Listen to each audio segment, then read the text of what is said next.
Question 46 in the name of Deputy Brady. 30 seconds to introduce your question. Thanks, Cahir. Minister, can you outline the current criteria in place for those applying for carers allowance, and when was the latest review actually carried out? 2 minutes.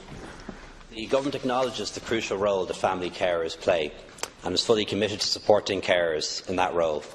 The commitment is recognised in both the Programme for Government and the National Carers Strategy. Carers allowance is a means-tested payment made to people who are providing full-time care and attention to elderly people or people with disabilities and whose income falls below certain limits.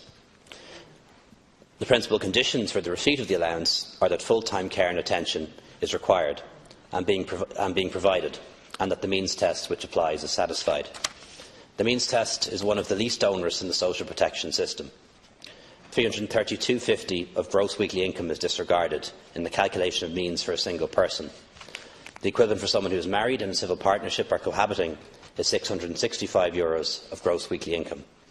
A married couple with 2 children could have weekly earnings of €1,135 net of PRSI, union and superannuation, and still qualify for the lowest rate of carers allowance.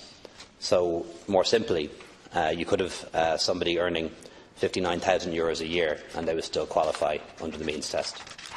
Considerable improvements have been introduced for carers in recent years. In Budget 2016, the Carer Support Grant, which is payable without a means test, was increased to €1,700, in addition to other measures benefiting carers, including extending the period when carers allowance can be paid following the death of a care recipient from 6 weeks to 12 weeks. In addition to the Christmas bonus and the €5 increase in the weekly rate, Budget 2017 introduced a measure that extends payment of carers allowance for 12 weeks, where the care recipient enters permanent residential care. Carers benefit is available to employees who have to take time off to care full-time. It can be paid for up to 3 years on footed PRSI contributions and is not means tested. There are no formal plans for a formal review of the qualification criteria for carers allowance. Instead, specific measures will be considered as part of the budgetary process, in line with the commitments in the Programme for Government. In order to learn of and assess priorities within the sector, my department actively engages with carers representatives, groups and hosts an annual carers forum. Right, 1 minute, Deputy Brady.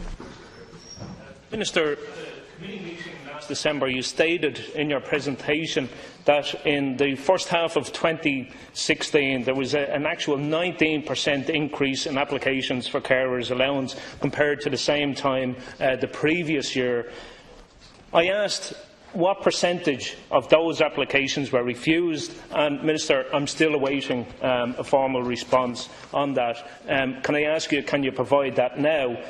We know that the statistics of the high refusal rates for carers allowance, and that is very evident in the high refusals in the Social Welfare Appeals Tribunal for this payment, and compared to other social welfare payments, the refusal rate for carers allowance is notably higher, very, very much higher. So clearly, Minister, there's more rigid criteria at play here. Now, I need you to outline that, but how much discretion is actually given to the officials when making decisions on applications? And Minister, are you actually concerned, are you genuinely concerned about the high refusal rates? And are you actually concerned that there may be genuine cases out there that are actually being turned down, Minister? And they have been brought to my attention. They've also been brought to your attention. But are you concerned, Minister, about genuine cases that are actually being refused? Well, of course, Deputy, I'm very concerned about any genuine cases being refused, and that's why people can request a review, and it's why they can also go to the appeals office, and people do go to the appeals office and have the decision changed. And what's particularly different about the appeal system in Ireland relative to other countries is we allow people to introduce new information on appeal, which is not the norm in other jurisdictions. So people have the opportunity to apply, get a review and appeal. So I think there are adequate checks and balances in place to make sure that genuine cases are looked after. Obviously, you have to qualify under the means test, and I mentioned to you earlier that the means test is the least onerous in the social protection system. You can qualify with an income of nearly €60,000. If you've been paying PRSI, you can qualify for carers benefit without any means test at all, and whether you paid PRSI or not, you can qualify for the carer support grant without any means test. And the second test, of course, beyond the means test, is does the person require full-time care and attention, and that's largely a medical assessment, and requires that the person is so incapacitated as to require continuous supervision in order to avoid a danger to him or herself, or continual supervision and frequent assistance throughout the day in connection with normal bodily functions, and that he or she is so incapacitated as to be likely to require full-time care and attention for a period of at least 12 months. Final supplementary. Sir, in your previous contribution a couple of minutes ago, you outlined some of the financial criteria, and I'm glad you came in and outlined some of the medical criteria that is actually needed. But, Minister, last week I was made aware about a man who had applied for carers for his wife. There was a letter of refusal from the department, and this has actually been sent over to your own department. They were saying his wife, who he was seeking to become a carer for, was not ill enough. Now, his wife is terminally ill with cancer. Terminally ill with cancer. She's been fighting cancer for 10 years, Minister.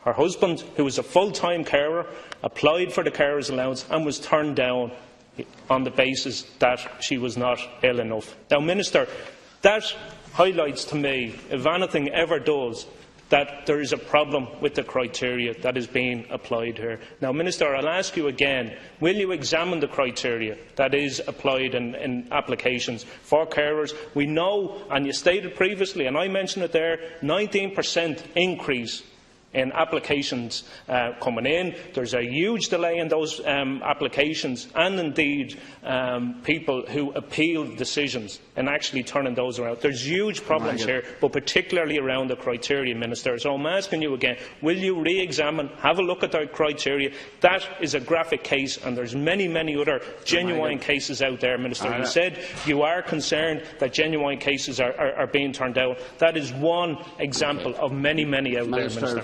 Final response. I can't comment on an individual case of which I have no information or prior details, but I would encourage anyone who feels that they were assessed unfairly, I'd encourage them to seek a review or to appeal. That's why we have that system in place. You did mention the delays in processing applications for carers allowance. That's something I put a good focus into in the past number of months, and visited the staff in Longford to talk to them about it. And I can say that we've seen a significant reduction in the average carers allowance processing time from 22 weeks at the end of May, shortly after I took up office, to 11 weeks at the end of December. And for carers benefit applications have now been reduced to 8 weeks. So we've put additional resources into those assessments, into Longford, and as a result of that, the waiting times for people who have applied for carers allowance have halved.